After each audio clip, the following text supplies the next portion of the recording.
अस्सलाम वालेकुम व्यूअर्स, कैसे हैं आप सब? ठीक ठाक हैं। This is Hamza Asghar. सबसे पहले तो ये कि अगर आपको मेरी वीडियोस पसंद आती हैं तो आप वीडियो को लाइक किया करें, मेरे चैनल को सब्सक्राइब करें और शेयर किया करें, कमेंट्स किया करें। एक अपडेट आई थी ऑस्ट्रेलियन स्टूडेंट वीज़ा के हिसाब से के हवाले से, सॉरी।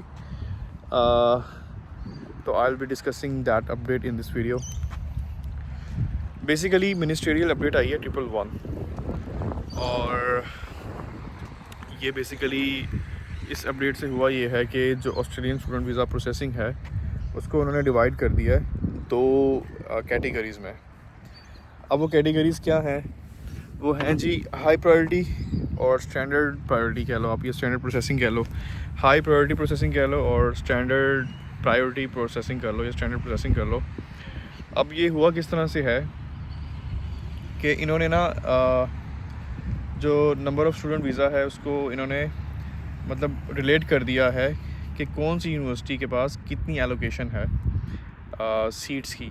ठीक है, इससे पहले जो एक इम्पॉर्टेंट अपडेट आई थी दैट वाज मिनिस्ट्रियल अपडेट 107, जिसका मकसद था कि ऑस्ट्रेलियन स्टूडेंट वीज़ा को लेवल ऑफ़ यूनिवर्सिटीज़ के हिसाब से उन्होंने बेसिस मतलब उसको बेस कर दिया था कि किस यूनिवर्सिटी का क्या लेवल है।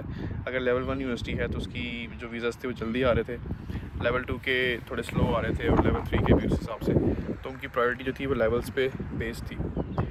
अब इसमें ये हुआ है कि इसमें इन्होंने क्या किया कि जी फॉर एग्ज़ाम्पल अब RMAT की हम बात करते हैं। इन्होंने किया ये है कि फॉर एग्ज़ाम्पल RMAT के पास 100 सीट्स हैं स्टूडेंट वीज़ाज़ की। ठीक है, और अब होगा ये कि अगर फॉर एग्ज़ाम्पल 80 वीज़ाज़ आ गए हैं RMAT के फर्स्ट 80 सीट्स जो हैं वो एलोकेट हो गई हैं, तो पहली 80 सीट्स जो होंगी, पहले जो 80 वीज़ाज़ होंगे RMAT के, वो जो प्रोसेस होंगे वो होंगे हाई प्रायोरिटी पे। ठीक है, यानी कि उनकी प्रायोरिटी ज़्यादा होगी और उनका स्पीडी होगा प्रोसेस, आप ही कह सकते हैं। जबकि जो बाकी 20% होंगे वो फिर चले जाएंगे स्टैंडर्ड उसमें टाइम में चले जाएंगे। ठीक है, यानी कि वो हाई प्रायोरिटी में नहीं रहेंगे, वो फिर उनका जो टाइम होगा वो थोड़ा स्लो हो जाएगा।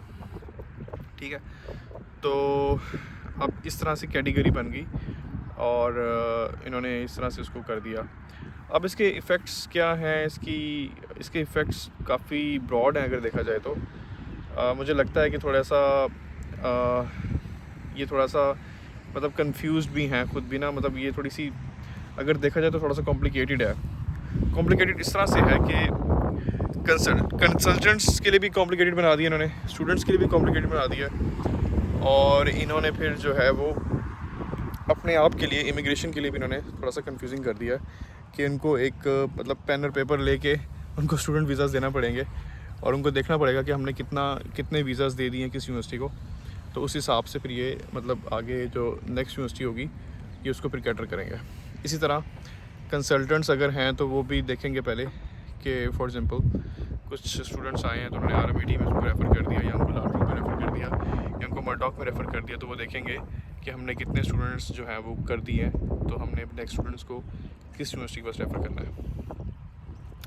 तो इस तरह से कॉम्प्लिकेटेड है और इसी तरह जो है वो स्टूडेंट्स जो हैं वो भी कंफ्यूज होंगे कि फॉर एग्ज़ाम्पल लेट्स से कि जी किसी बच्चे का जो बैचलर है वो IT में है और उसको IT की यूनिवर्सिटी पसंद है, कोई भी यूनिवर्सिटी फॉर एग्ज़ाम्पल मोनाश यूनिवर्सिटी उसको पसंद है, तो वो अब वो जो है वो इंडिपेंडेंट नहीं रहेगा, उसकी चॉइस जो है वो इंडिपेंडेंट नहीं रहेगी।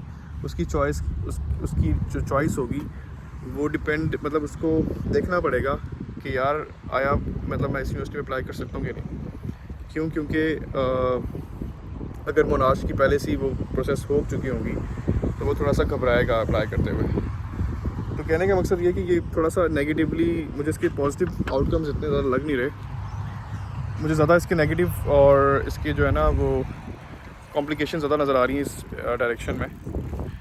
और लेकिन ये है कि जो लोग लकी होंगे जिनकी पहली एप्लीकेशंस होंगी, स्टार्ट वाली एप्लीकेशंस होंगी, मुझे वो थोड़े से उस हिसाब से अगर देखा जाए तो वो फिर बहुत जल्दी प्रोसेस होते हुए नज़र आ रहे हैं। तो इसका एक आउटकम ये भी निकलता है कि if you are thinking about coming to Australia and studying in Australia, तो I would suggest you guys कि एज सुन एज़ पॉसिबल जब आपका आइडिया बनता है तो as soon as possible you guys need to apply, ताकि आप लोग जो हैं वो पहले 80% वाले जो एप्लीकेशंस हैं आप लोग उसमें लाइक करें और आपका जो है वो इजी हो जाए प्रोसेस, और आपका जो है वो आपको श्योरिटी हो कि आपका वीज़ा आ जाएगा या आपका जो डिसीजन है वो जल्दी आ जाएगा।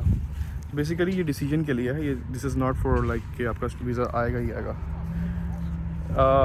लेकिन स्टिल थोड़ी सी इन्होंने जो है ना वो डाल दिया माइंड में, आप ये कह सकते हैं कि अनसर्टेनिटी डाल दी है इन्होंने माइंड्स में, और ये थोड़ा सा मुझे लगता है कि स्टूडेंट्स जो है वो इसको लेके थोड़ा सा परेशान होंगे। बट स्टिल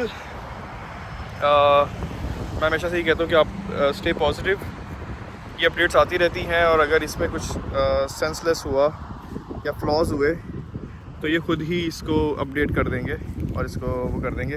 अगर आप डिटर्मिन्ड हैं और अगर आप आना चाहते हैं ऑस्ट्रेलिया तो स्टिल गो फॉर इट, और जस्ट ट्रस्ट द प्रोसेस और let them do their work.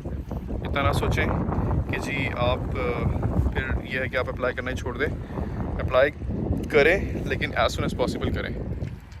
और जाते जाते आपको मैं थोड़ी सी ये एल्टोना न्यूपोर्ट का एरिया बेसिकली मेलबर्न में, तो ये बहुत ही प्यारा एरिया था। मैंने कहा यहाँ पे खड़े होकर आज आपके लिए वीडियो बनाई जाए, और इंशाल्लाह मैं मज़ीद वीडियोस बनाता रहूँगा। और स्टे ट्यून्ड, और कोई भी आपको इन्फॉर्मेशन चाहिए मेलबर्न के हवाले से, ऑस्ट्रेलिया के हवाले से, या अगर आप चाहते हैं कि मैं किसी जगह पे विज़िट करूं आप लोगों के लिए और एक्सप्लोर करूं और आपके साथ शेयर करूं अपना एक्सपीरियंस, तो आप लोग वो भी कमेंट्स में मेंशन करें और मैं ज़रूर उससे बेस्ट को इंशाल्लाह I will cater that. Till then अपना ख्याल रखें, दुआ में याद रखें, और सब्सक्राइब करें, अगेन लाइक करें, और खुश रहें। Thank you so much.